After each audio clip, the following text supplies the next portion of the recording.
All right. We are live now. Hopefully everything's working, and if people are watching, awesome. Um, we're going to have a special episode today of Savage Trippers. A couple reasons behind that is we took a very long hiatus, almost 2 months. So we are back, but we're going to do kind of a special discussion episode. And I think going forward, as we do this stream, I think we will be doing it like this from here forward.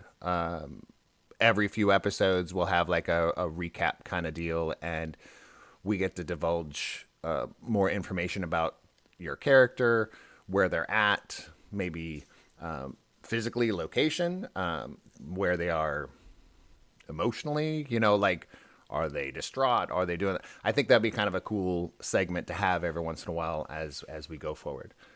Instead of it coming out in game, because sometimes those things don't ever come out in game because you're trying to portray that being the thespians that we are, or one of us, Jim. So we want to yes. So I think we want to divulge a little bit more into the game here.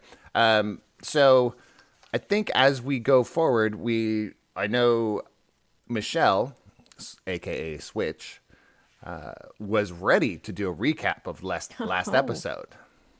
Yeah. So I feel, since she was ready, I say let's just have it. Let's just have it. I did this crazy thing. I wrote it down. So, okay, recap.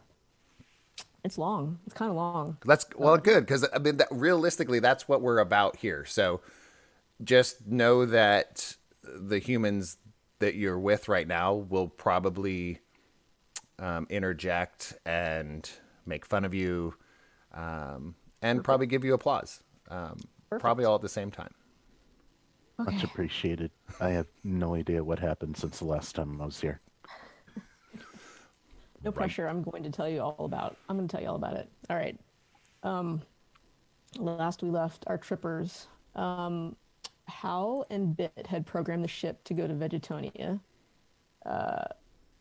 which is a planet in the kingdom of... No. Yeah. Vegetonia is the kingdom. The planet is called... starts with a P. Late? Help me? Yes. Yeah? Okay, cool. We met when we were there. Help so me. We went through a wormhole. What? So you go, help me. Silence. Planet Plant.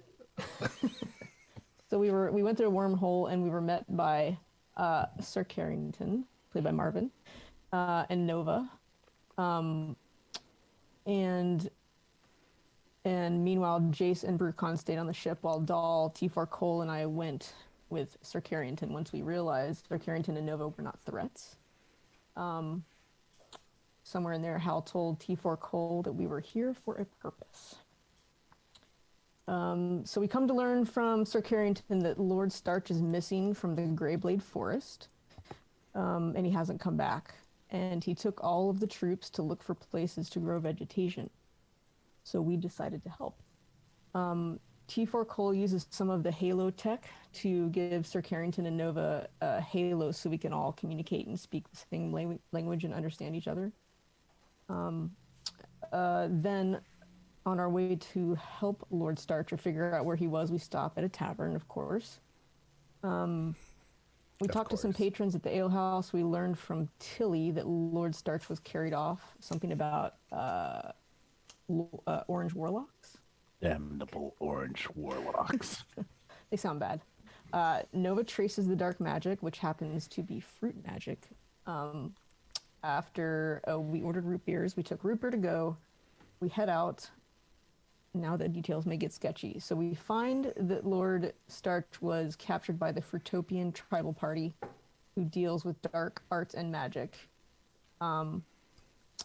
We are we are attacked, and then all of a sudden, Sir Carrington is now the leader. That's where the notes trailed off. What did I miss? I think he was lorded by Lord Starch. Lorded.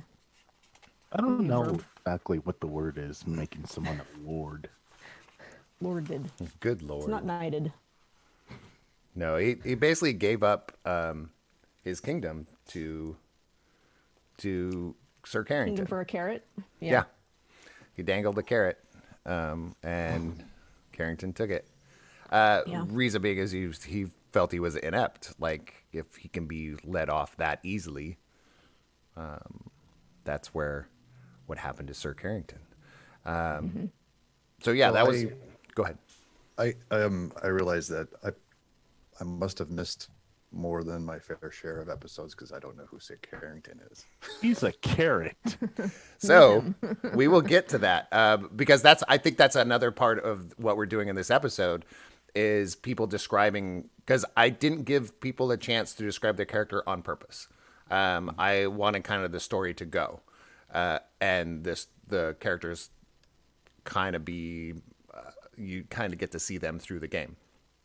But now that we've played a few episodes and we took the hiatus, we are back where I think we could start explaining some of the characters that we've already seen.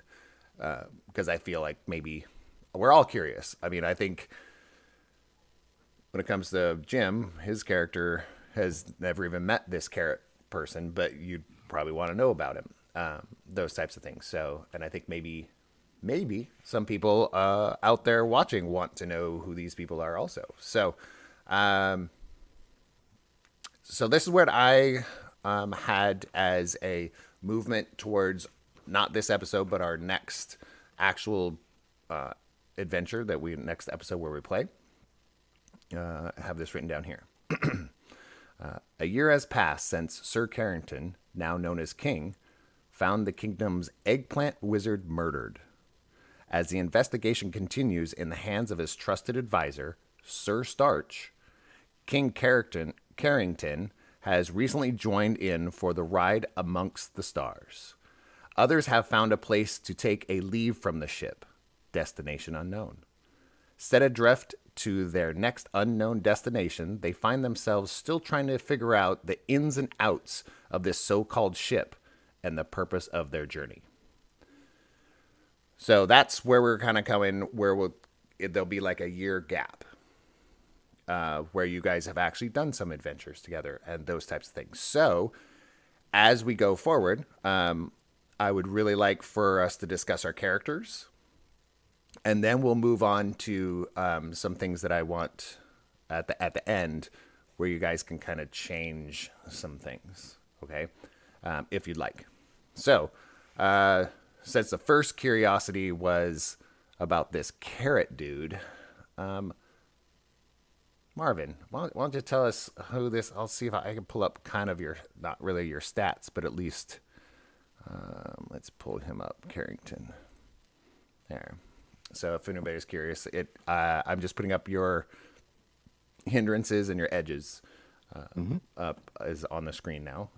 So go ahead and describe. You can describe your background, the planet, basically the backstory that you've kind of written in there.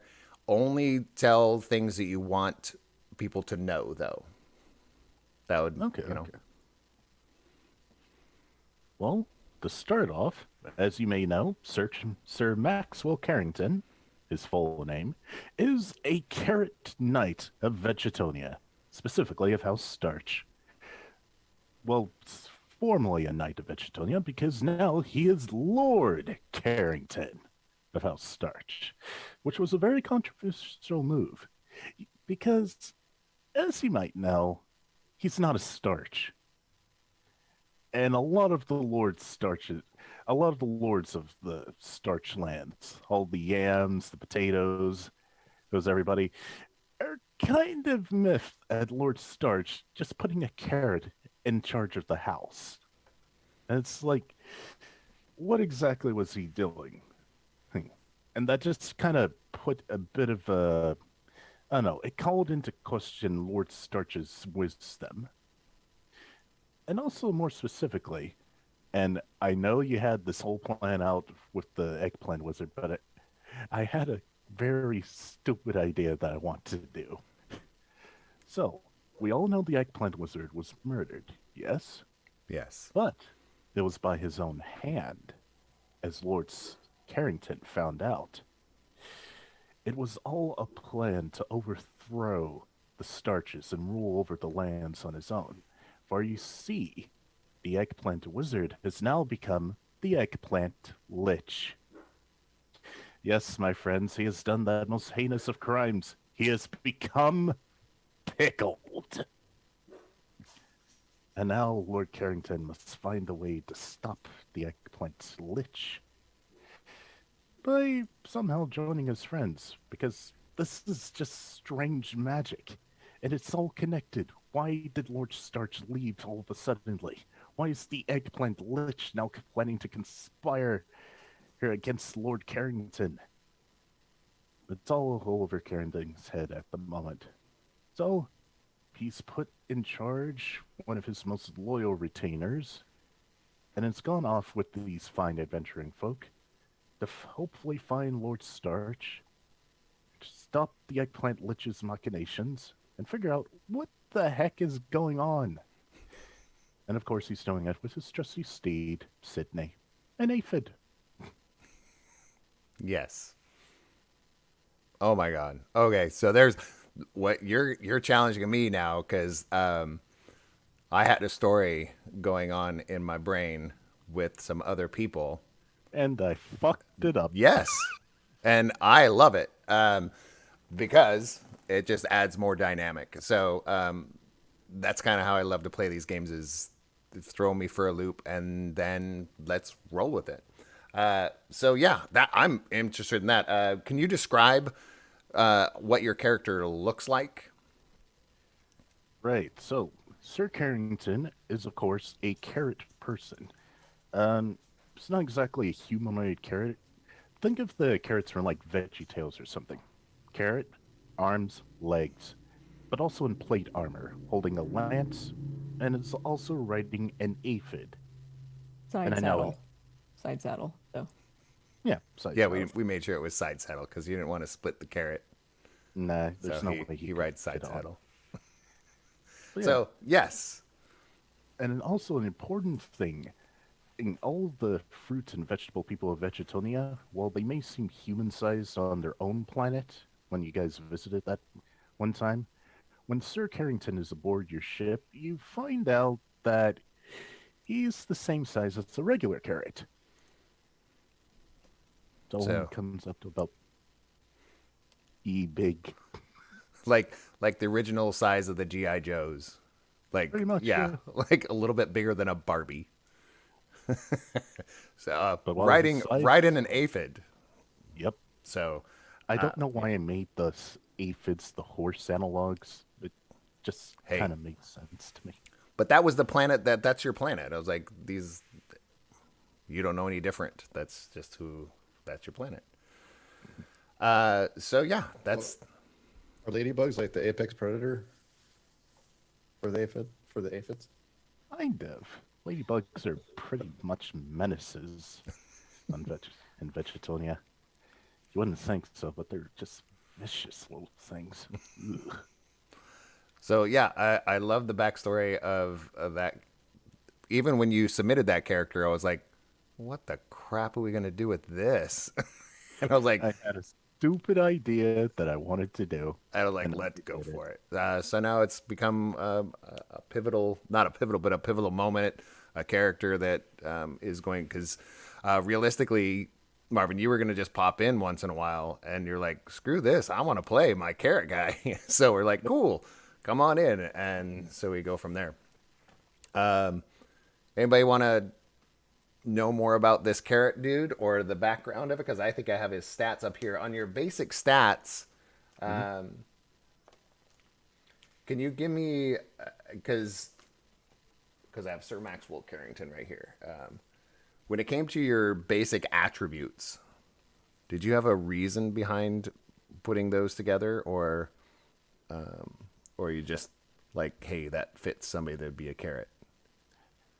I wanted to do like someone who had the heart of a knight, you know. So someone who was good at fighting, but also had a bit of knowledge in healing, persuasion. Someone who knew his way around the courts, you know. That makes sense. So it was more of a knight thing than a carrot thing. Pretty much. That's Though cool. he does have a hatred of fruit. Well, that comes with the territory of vegetables, I think. I mean, I don't know. I've never spoken. Well, I've spoken to one now. You. So yeah, that is now Lord Carrington or King Carrington, however, probably put him in as Lord going forward, because I just have you up here as Carrington because I didn't know where we were going to go with that. So that's awesome. Anybody else have any questions for the Carrot Man?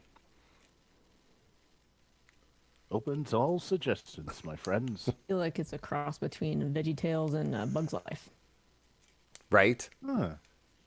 Kinda. Especially with like the other, especially the planet, right? Yeah. The planet that you guys were on. So yeah, he's currently in his normal size because you guys didn't know it at first, but you did go through a wormhole on purpose so that you could reside on that planet as basically a shrunken down size. So you guys were shrunk down while on that planet. So it was opposite of what you probably thought. He wasn't a full carrot sized person. You guys got shrunk down to his size. So you could survive on that planet. Otherwise, it'd just be weird. I don't know. Like it wasn't weird enough. Yeah. Who wants to go next on just talking about their character backgrounds and those kind of things? Anybody? Anyone? I'll go. You know, I saw he I was about unmuted, lean to forward. say it, and then you said it. I know after the carrot person, it's like, holy shit. Yeah. Now what? That's a hard follow right there. Go ahead, Jim. Go ahead. So, my character is Brucon. Brucon is I always want to say Cardassian.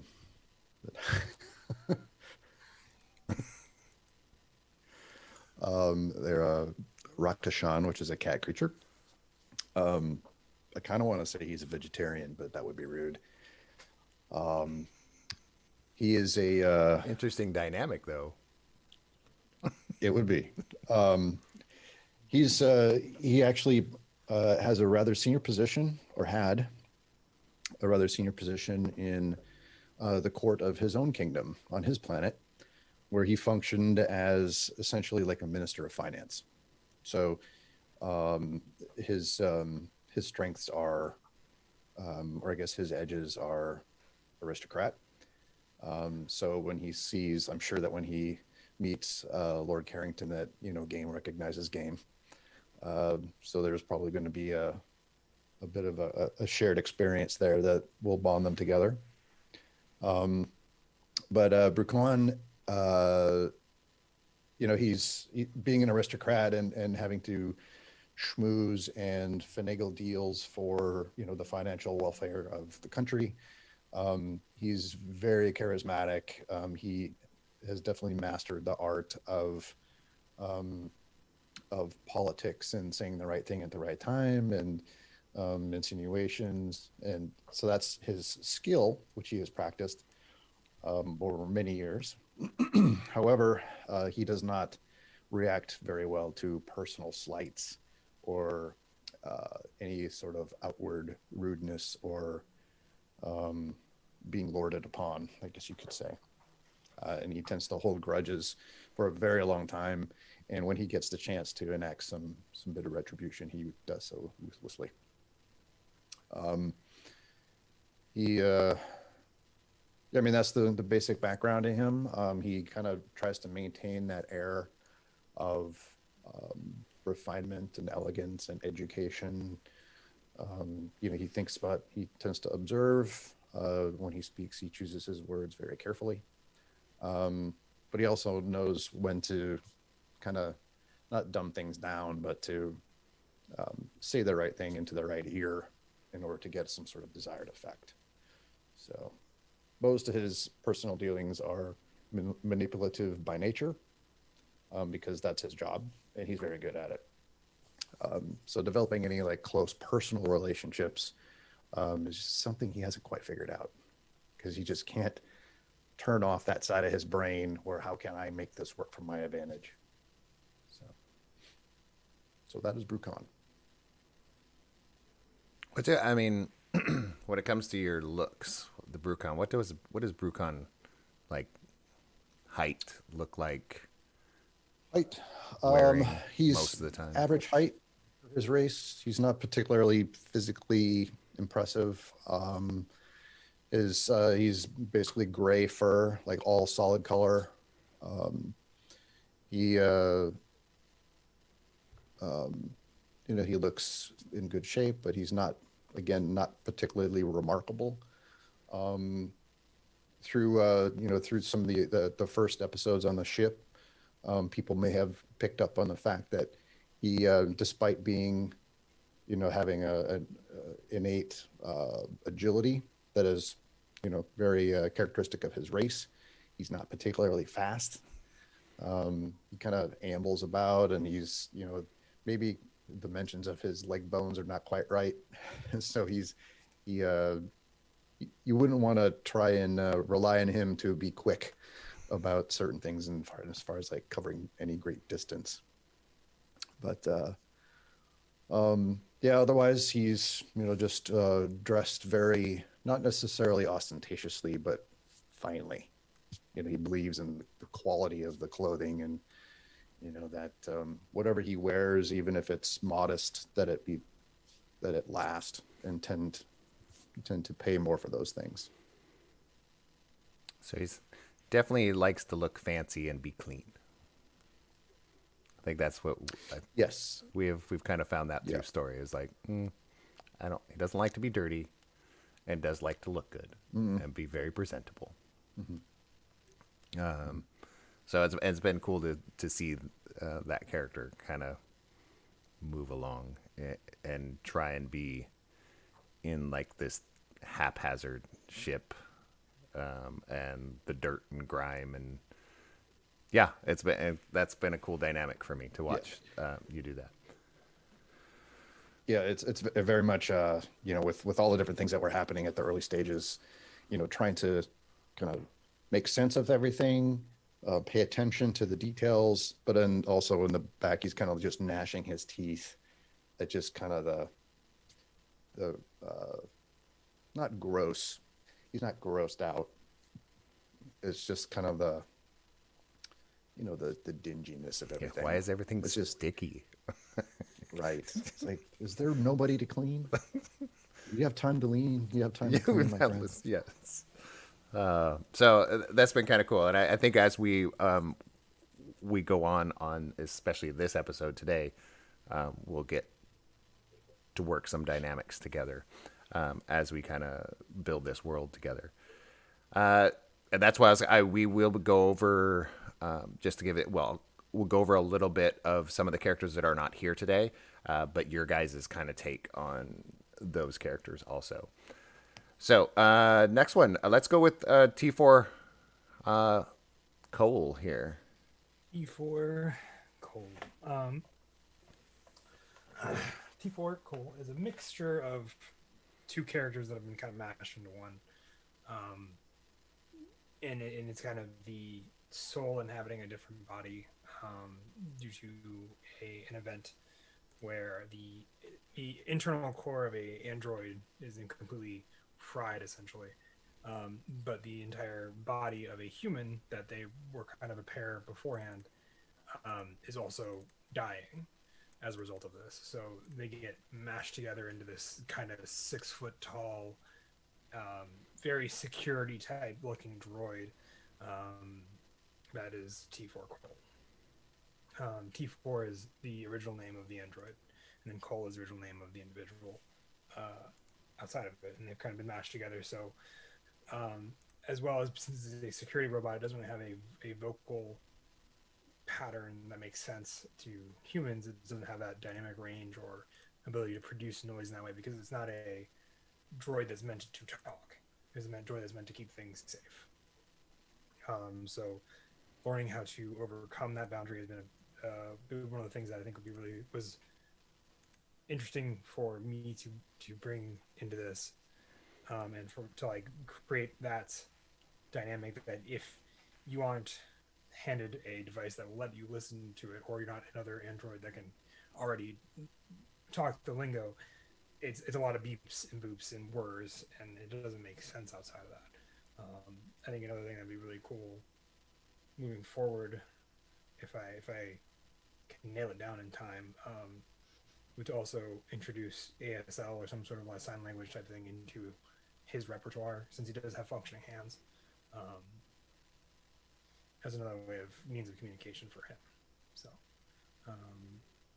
but he comes from a sci-fi background that I've left kind of purposely not fleshed out yet, to help fill in as needed in the background. I know that T4 and Cole, before they were connected, initially worked on a ship with both Switch and our other android friend that I'm blanking on the name of, unfortunately.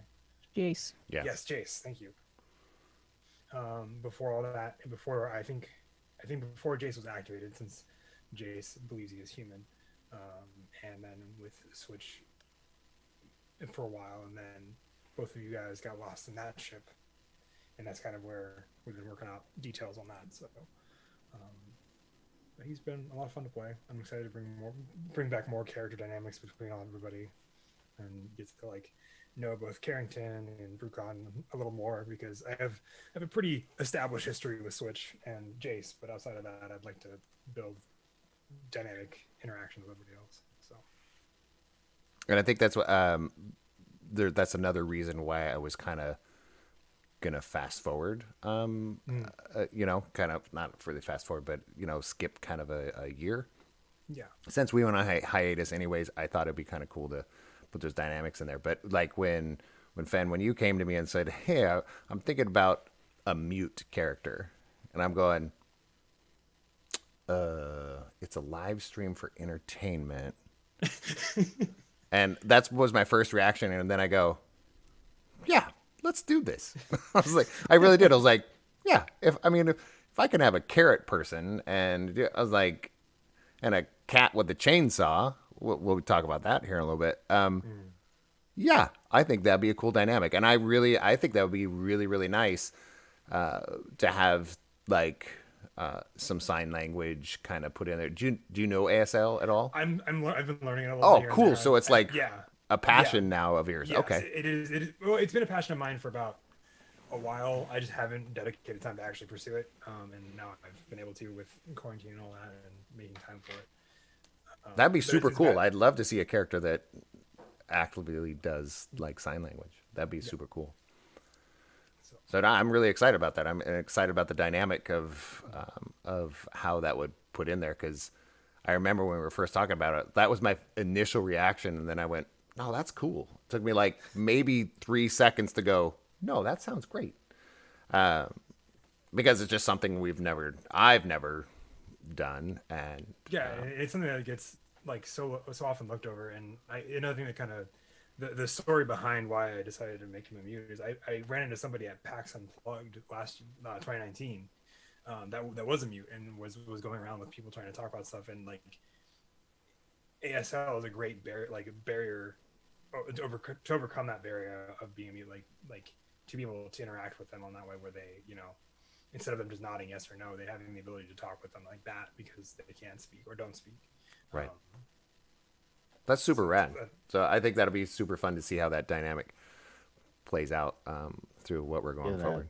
that sounds really, really cool. Fun. Yeah, and what does T4 like currently like? Could you describe what T4 Cole looks like? I would say it's a lot of like gunmetal gray body parts. I would say the center torso has like kind of this weird mashup of where it's gone from the gunmetal gray to like this silver part where the core has been replaced. Um, and then he's got like a functional kind of like leather, or not leather, probably like a polyester, and then plate carrier type deal on his front.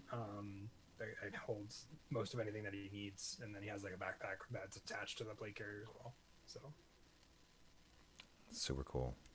I can't wait. This I really was when you talked about that. I'm super excited about where you guys are doing these things. So our fourth and final one that we'll discuss actively, Switch. Michelle, let's hear about this character here. Oh, Switch. Well, Switch is a droid. And I kind of modeled them after all of my favorite droids of all time in media because where else do we pull our influences from? So, like, I made a mood board that's got everyone from Dolores to Trinity to Motoko, all of those things in it. So yeah, so that's kind of what they're modeled after. But I kind of wanted them to be kind of a badass, shotgun wielding, human acting droid that is aware of their droidness, but doesn't outwardly express it because there's a huge sense of loneliness that comes from being a droid to them in particular. They can't decipher between what is actually their own memories or someone else's memories or something that was programmed or something that they saw in the media or TV or something. So I wouldn't say they're necessarily always sure of themselves in that way, which is why I took the like for the hindrances, I took the kind of tongue-tied because appears outwardly confident, but isn't as such because there's no concrete like memory that they can pull from the data. What else? I would say they're kind of, well, in relation to T4 and Cole, they're kind of, and this just evolved from playing. Like I tried not to go, just like Fen said the same thing. I tried not to go too deep until we saw how the interaction went. But newer model than T4 and Cole, but has that connection with them. Kind of ended up being kind of blunt and curt with everyone. Like doesn't really have a filter whatsoever. Let's see, what else?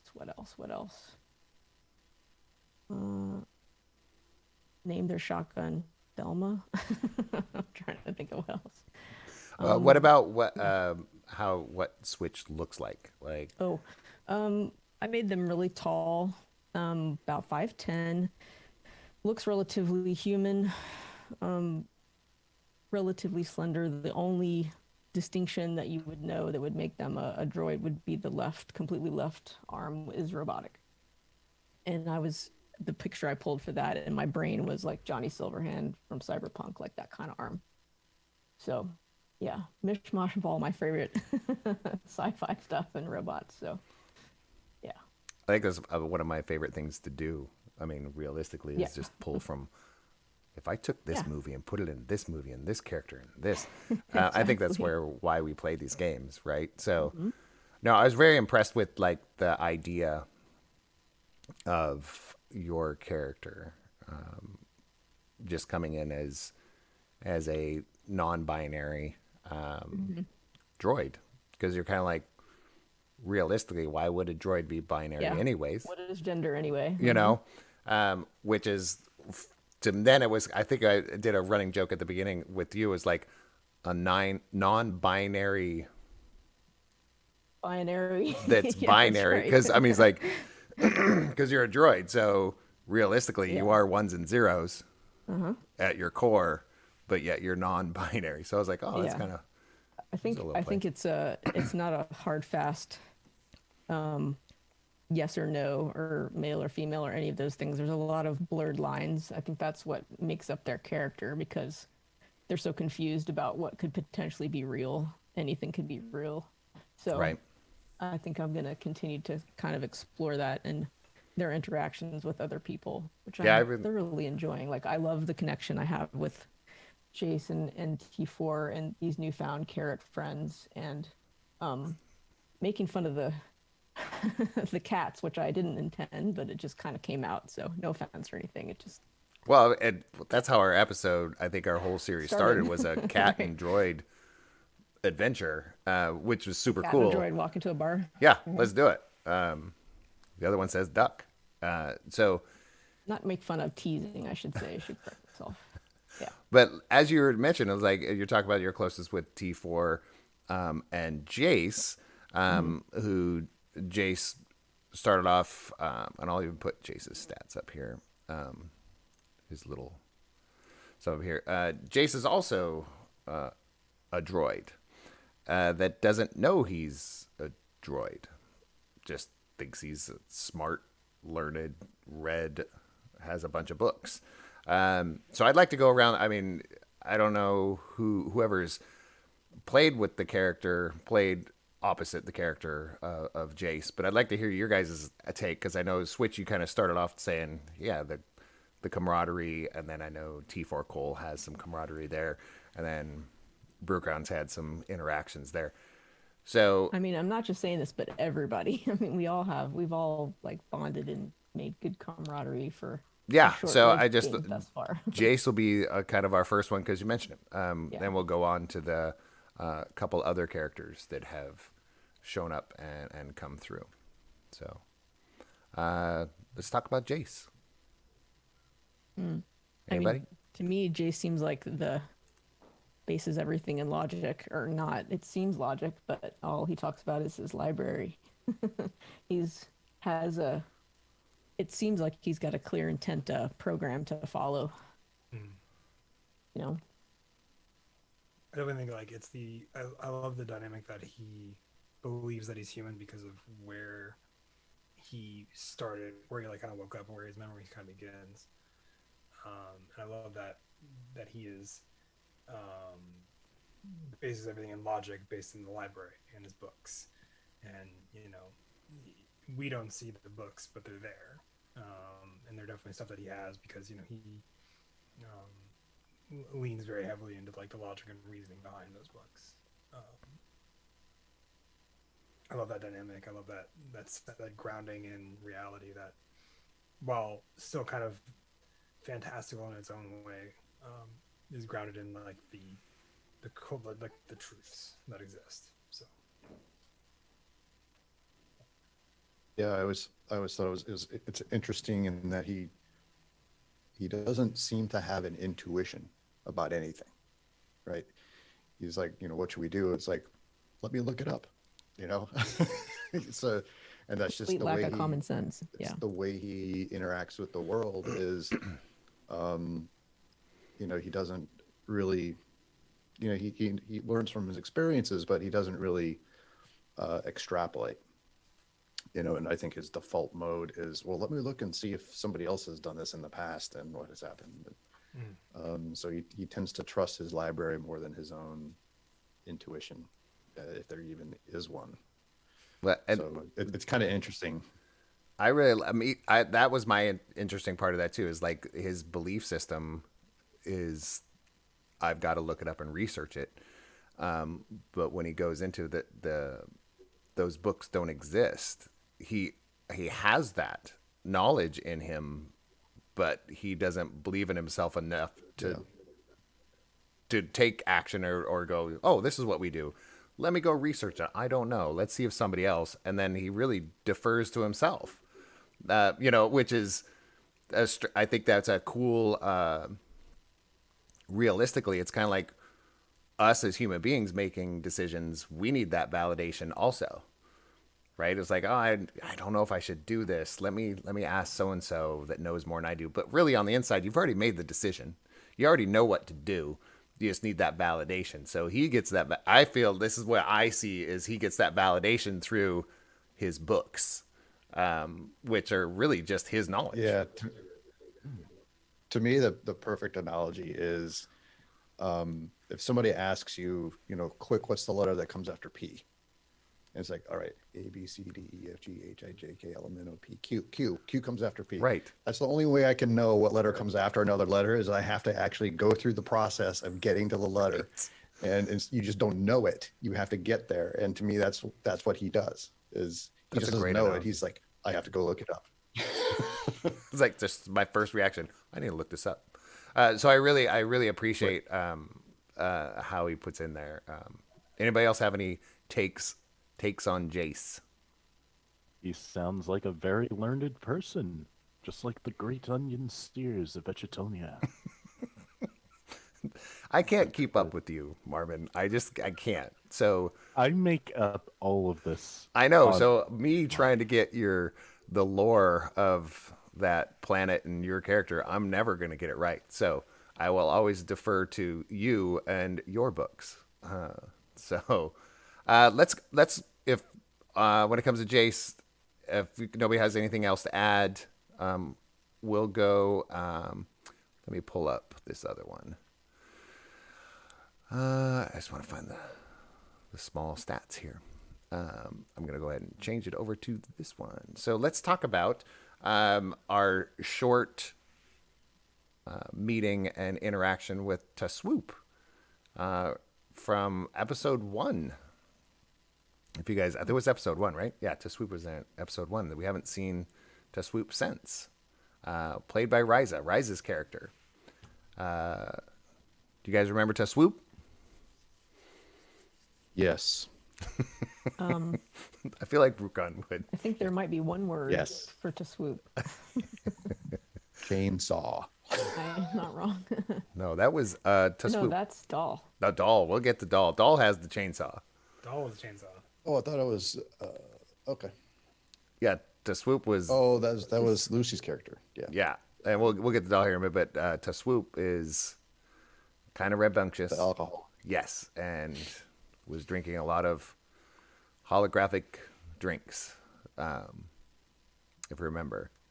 Holographic drinks. Yeah, there's a lot of yeah. You got to watch like the episodes you weren't in. It was completely different than Vegetonia. That's for sure. Taswoop was played by Ryza. Has some hindrances. The hindrances was has an obligation, overconfident, ruthless, and stubborn. And I feel like she played those quite well. Realistically, like, I can do this. Shut up. Let me drink more. What are you guys doing? Why aren't we going to the bar? She was that character.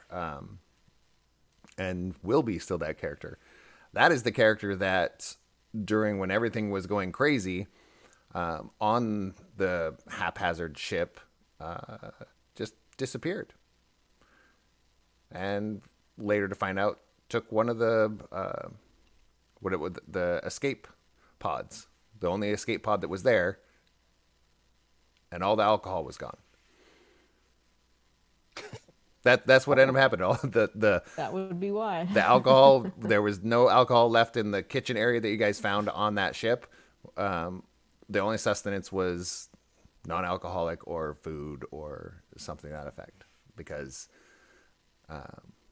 yeah, she took it. I mean, you guys went to that, and on that note, we can go and talk about Doll, which is the chainsaw wielder, wielding cat. The furred menace. Yes, and before even you came into the fold, Carrington, she was already nibbling on carrots. If I'm not mistaken, I'll have to go back and she was already eating carrots. So this might be something, might be a dynamic that goes somewhere. But yeah, when it comes to Doll, Doll is played by Lucy. Hindrances is curious, illiterate, and small, but has an edge of brawler. So little and scrappy, and carries a chainsaw. So anybody have some opinions on Doll, the character? Doesn't like cucumbers. She's a cat. Nobody likes cucumbers. Fair. But you- Rational fear of cucumbers. So yeah, Carrington always calls her the furred menace, yes, mostly because on his planet, furry creatures like rabbits and stuff like that are monsters. I know, and you didn't get to see a, Vegetables. and that, yeah, But So- he knows it hard. Start with a chainsaw. and I mean, Yes, that's especially concerning. That contraption. What was it that you called T4? A chainsaw? Chainsaw. yeah, I like that dynamic too. It's like the Switch is kind of going, I don't understand what this is, and Carrington's going, I don't understand what this is either. Like on both flip sides. So I thought that naivety on both sides was kind of like, well, I'm kind of taking a note on this, on what this chainsaw thing is, and I know Switch is kind of like, I don't know what an aphid is, I don't know what a carrot is, like what is this? So that was kind of a cool dynamic during those interactions, and then the final one that hopped in for a little while, for one episode, was Nova. Nova was in there, which was played by Ariel. She hopped in there to she's never played an RPG before in her life, which was pretty Yay. cool for her to pop in and play a full couple hour Yeah, she episode. was great. She had some dynamic in there. She comes from a thespian background. So she kind of hopped in, and that was kind of a cool thing, is like when she asked, she goes, well, what do I do? And I said, well, it's kind of like improv acting with some rules, with some boundaries. She goes, okay, I could do that. I was like, okay. So we sat down, and I was like, I'll help you build a character. And I opened it up, and she goes, oh, I want to do this, this, this, this, this. Okay, does that look good? I was like, holy crap. I was like, she just clicked buttons and said, this is what I want to be, and I have an idea. And after she played, also had some ideas of the aftermath of her her background and her what she's going to do afterwards and her reasons for doing what she did. And I was like, holy smokes. I mean, there was some stuff in there, and because she ended up being perceivably not all good if at the end, I think the motives we don't know, and I know what they are, but I'm not going to divulge them to you guys because I don't want people to know, because I think it makes it really did, because I was like, whoa, there's a lot of stuff that you guys kind of divulge on the back end. It was like, cool, don't only tell what you want people to hear during this session especially. And most of her stuff was actually actively during the game, like during the game was asking, can I do this? What if I did that? I was like, just go for it and make me work. That's because I had no idea that her motivation or anything of Nova's motivation. But Nova is basically a fairy, realistically, and has magical abilities.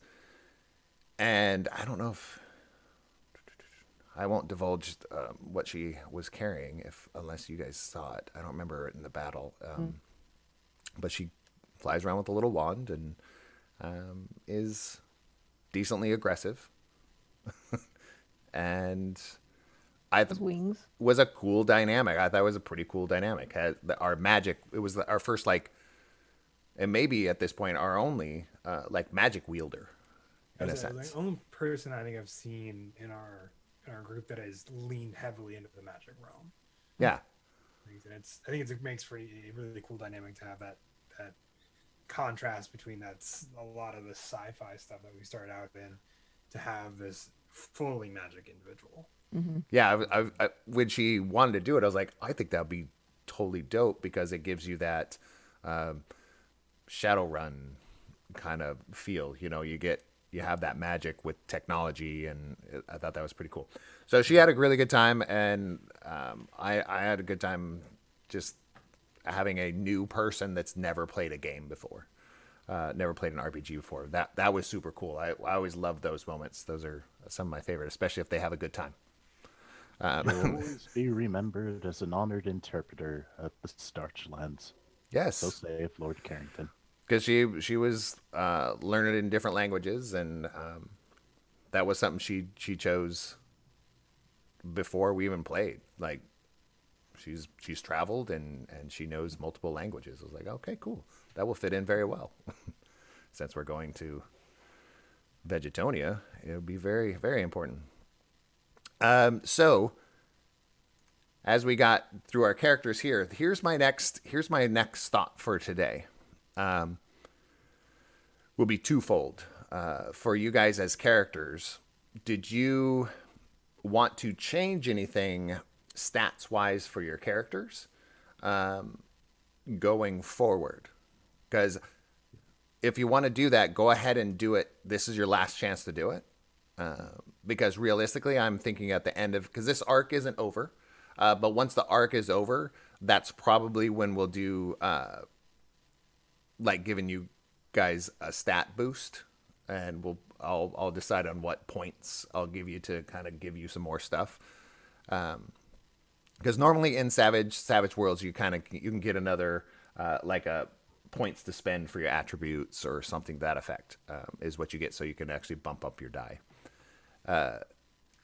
We'll get to that at the end of the arc. But here, did we want to change any stats or add some stats, move something around? Because I think the only thing we did for the first 3 episodes was, I know we added hacking. We swapped out hacking for T4 Cole. And I think that was pretty much the only stats across the board that we talked about. Was there any other ones that you guys had thought about? Carrington or Marvin? Yeah, I wanted to change like a couple things with Sir Carrington. Not a whole lot, but I wanted to put like writing at a D8, because I feel like he's going to be riding around on his aphid steed a whole lot. So, oh, instead of the D6. Now, where would you? Because right now you currently in your skills have a writing of a D6. yep. Now I you'd wanted have to put take that something from somewhere else, right? Yeah, and I know I took it out of something. I'm just not too sure what Okay. it was. It was a D4 somewhere, I think. Maybe a knowledge? Common knowledge. You'd I take think so you'd go basically to no skill in common knowledge, which not might make common. sense. I mean, you're going to be a carrot on a ship. Yeah, it's common knowledge in Vegetonia. But Okay, common because I'm knowledge like- everywhere else. Because I'm sitting there like, Yeah, that would work. just let me know, because I know if you wanted to bump yours up to a D8, we can adjust as long as you're adjusting stats wise. But yeah, these are kind of this is going to be our final before we go into our next, where you can actually just change those things. So I was giving everybody like a few episodes to kind of figure out the system, because none of us have played this system before. And is there like a flaw that's like small? I think you mentioned for Lucy's character. A flaw? Yeah, something that's like denotes him as, hey, he's very tiny. A hindrance. Yeah, you Yeah, have a hindrance. You have a hindrance, and what's cool about hindrances is, like, when you take a hindrance, it hinders your character in one way, but you gain the capabilities to add something else. So in your character, I'll just pull up your basics right here. So right now you have an edge of aristocrat, and beast bond because of your animal there, but you have code of honor and enemy for your hindrance. If you add another hindrance, that's how this system kind of works. Is like if you add another hindrance, you may get the capabilities. Find a hindrance that will give you the capability to bump up your skill. See, that's how these hindrances and stuff work. They kind of they balance themselves out. So you could take like 20 hindrances if you built your character, if you really wanted to. But it would give you certain things you could spend in different areas. Yeah, I found it. Minor hindrance, small, size and toughness are reduced by 1. And what does it give you? Uh, Because you're putting this as it'll like, oh, you know how you can now add this. So put that in there and then see if you can find when you something that. What's that? Oh, I was going to say, as far as the hindrances go, I thought if you took a hindrance, you could make it either a minor or a major hindrance. Right. yeah. And you can, if you get a major hindrance or 2 minors, then you can pick an edge. Right. And then if you Add 1. So yeah, and if you find an edge that gives you, find an edge that would give you something in writing, and Right. would bump up, give you the capabilities to bump up your writing skill. So that would be something you want to look into, so that you would balance your character, but also not have to maybe not rob something from common knowledge or something else. You could just kind of add a hindrance to do that. So yeah, take me that before our next adventure, and then we can go from there. Yep, all work in progress. Yeah, but this will be kind of our last mode before we actually can't change our character, because after this arc is over, spoiler alert, well, I'll be giving you guys a bump, right? Because it's kind of like leveling up. And I haven't really figured out what I want to do for the bump yet, but I'm sure it'll be some sort of point expenditure, those type of things. So that was one Point thing of I no wanted to do. return. Anybody else want to discuss anything about changing your character stuff? I'm even good with where T4 is. I think the hacking was the only thing that made sense to change, but after that, I think he's Yeah. solid. Cool. Yeah, I feel the same. I kind of want to stick with what I got and play that out. Cool. Well, then so the last thing that I wanted to do was, since we're jumping ahead a year, you guys have kind of done some adventures stuff and things, and think about what those would be actively. You can come up with those kind of things, but what it would directly affect would be, this was kind of a crappy haphazard ship, right?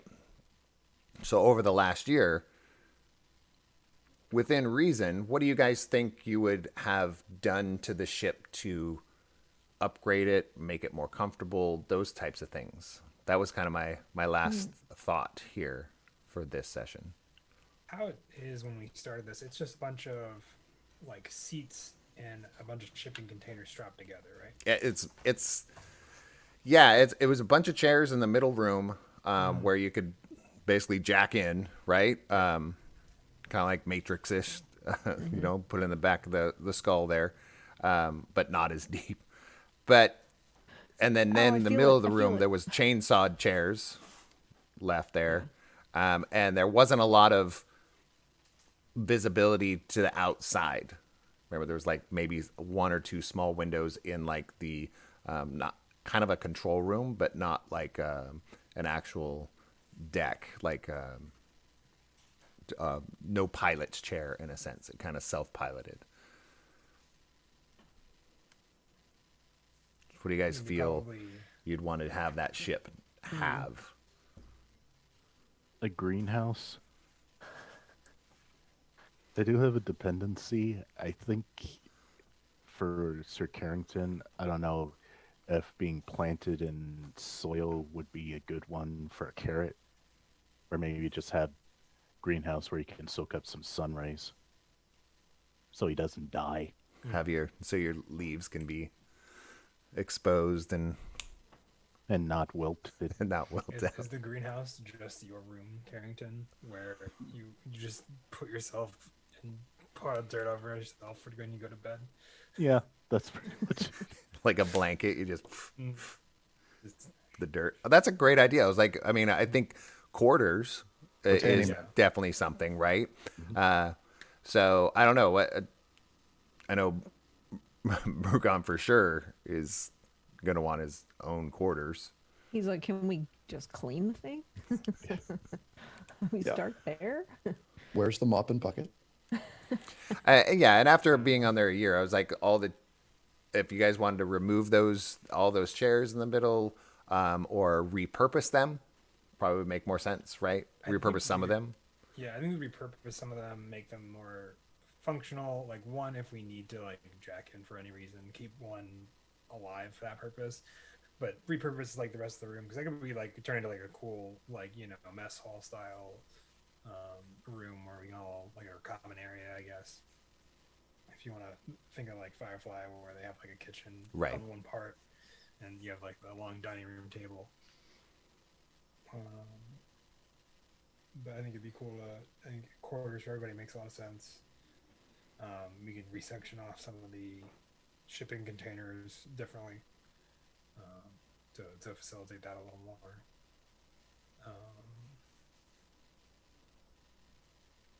Mess hall, make the bridge a little more functional. Yeah, I was thinking about that too. I was like, because the bridge would be a little bit more where you can actually pilot the ship. But I think can that we would make be it more- limited to the droids at this point, just at this point. Because it's, I mean, you think about it, it's been a year, but it's also only been a year. So a whole new ship in a year is not going to happen. And also building a whole bridge that's 100% functional for a humanoid character to pilot might not be something, because you guys work on ships, but you're also, you're droids. So put them to use. Just a thought. Yeah, I mean, in a year we would have been able to assess the damage and sort of, figure out what needed to be fixed and modified. Yeah. Trying to gauge how I'm looking at the photo of it. How big is it? I mean, it's, I'd say the size of, I mean, I was trying to build it in the sense of just a large shipping container. But I was also thinking in space, a shipping container is not going to be like something you'd see on a boat, right? Right. This is a huge shipping container. So enough to fit a ship in it, and a large, probably, I'd say the size of 2 basketball courts in a sense. Let's look at it that way. Okay. So, I and was like, football field? Okay, 2 basketball. football, courts, yeah, not that football big. field's just too long. Because I was thinking very square, Square. Yeah. right? So, yeah, that's what's kind of thing, like 2 basketball courts kind of side by side, so it's kind of square. That type of thing, and the Kind ship. of like a good size single story house. Yeah, that's, I was thinking With a that, garage. like, but like actually a good sized one, one you would see in the Midwest or something like that, very ranch style. No, Yeah. refresh my memory that there's only one deck. There aren't multiple levels to this place, Correct. is there? Or Correct. to the ship? Correct. Okay. So one So it's a level flying ship. ranch. From here to here, one level ship. Okay. Did we name our ship, or are we just calling our ship Hal?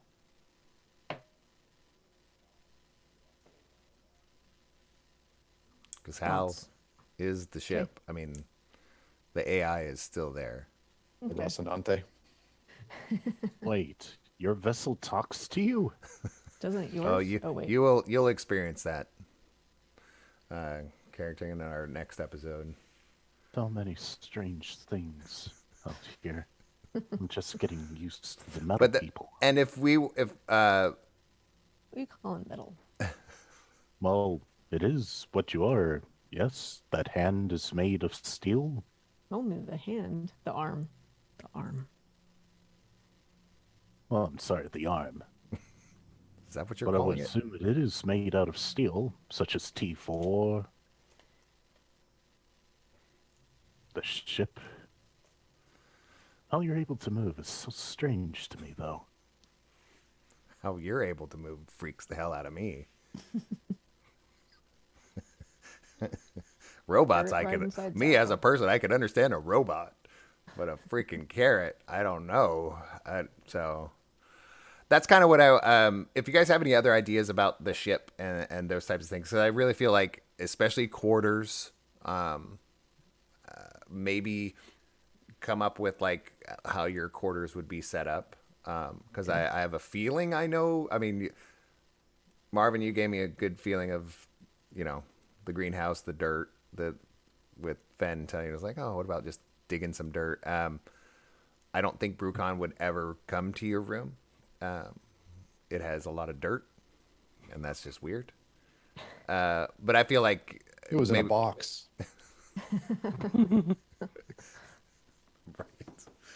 I mean, Yeah, it could work. It doesn't exactly need much room. Just have a box. Maybe just put a pot with some dirt on it. Because I have a box of dirt in my room, but I use it for something else. Oh. Just a box of dirt in your room, Brucon. that would be I something. just know.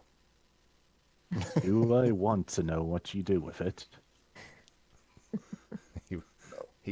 He grows carrots to eat. No, I think that's what I kind of want to end this session on. You guys going over your characters, getting some more vibe going of like, ooh, let's play these characters again. Let's find out kind of what happened over the last year of your travels. Now, because it was a little bit difficult to put Lord Carrington on the ship all of a sudden. So I thought this would be kind of I could come up with a way, but it just always, it felt forced and kind of hokey, and I didn't want that to occur. And plus there was some backstory that I was chatting with Marvin before of like what happened once everybody left. So the murderer and all that type of thing was kind of a cool story there, because Nova is actually still on that planet also, realistically. So she had some, Ariel had some input of like what she would be doing afterwards and those types of things. So I wanted that to kind of add to the backstory, and especially now that robots have shown up on that planet. So that planet's definitely going to change over time, with that kind of strange technology showing up. Yeah, we introduced robots and a spaceship to a medieval vegetable planet. Yeah, and also, There he goes. a cat that was on your side that helped you, and that's not a thing. So yeah, so that kind of gives some dynamic to the history of that, and then we'll jump a year ahead. But yeah, we'll be back. What we're scheduled for next Sunday, and I'm ready to go. But I really wanted to get a kind of a recap, and I know that some people couldn't show up and those types of things. But here going forward, we are going to go and finish out this arc. Should probably only be a couple more episodes, maybe 2 or 3. We'll decide as we go. That way we're not trying to rush things. And then go with that. Anybody else have any other closing remarks as we are about to sign off from the internet? Thank you. We don't have to sign off, but Thank you. Thank you, Scooter. Yeah, thanks, Scooter. no, I feel bad for not being around for a while, but Got mean- to do your thing. yeah, life is a curious thing, and like we can plug that on the. I think as human beings, I always want to put this out here, is these are some of my favorite humans that I've met over the last. I mean, realistically, fairly new, right? I mean, in our lives. I mean, some of us we've known each other for a few years. Some of us for almost 8 years. Marvin, It feels like it. I mean, I remember when I first met Marvin. He wasn't legal to drink. Yeah. And that's weird, isn't it? It was weird. I was like, now it's like, huh? Now I think he even gets a break on his insurance, right? I hope so. I don't know. So I just think that's kind of cool that this is kind of a newer era in all of our lives. These people that we know in this group, which is becoming more consistent. So as we play this game, I think we'll divulge some really cool, especially now that Jim's doing acting. That's pretty cool. Really? Yeah. So all eyes on you, sir. Nice. He's like, So he's like, oh crap. No, but any final things before we sign off, guys? Because I'm excited to get back into this game next week. Yeah, I'm looking forward to the show. Looking forward to getting to know everybody more. I'm looking forward to the vegetable puns. Right? Oh, there will be many. Can't say I'm like looking forward to that as much as you guys are, but it'll be at the time. It'll be appropriate, at least. I will. Okay. Well, we're going to sign up from the internet and stop streaming here in a minute. So thanks, everyone. Thanks, everybody. If you're watching, for watching this in VOD, awesome. And if you're ever curious about what transpired before this, you can always find our playlists, our collections and stuff on Twitch. They're always there for free. And on youtube.com/time2tabletop, we have them in a playlist there too. So you can always catch up on past episodes. So the things that we're talking about, you can go back and go, I don't remember that. And then you can go back and go, oh crap, they made up some crap that didn't actually happen. That's probably then true call too. us out on it. Yeah, call us out. I don't care, because Oh yeah. at the end of the day, we're all humans, right? Or are we? Yeah. Right. I was thinking the same thing. I was like, Of course. we don't know. Okay. So see you guys. Thank you so much. We will see you next week, people. Adios. You. Goodbye.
Bye.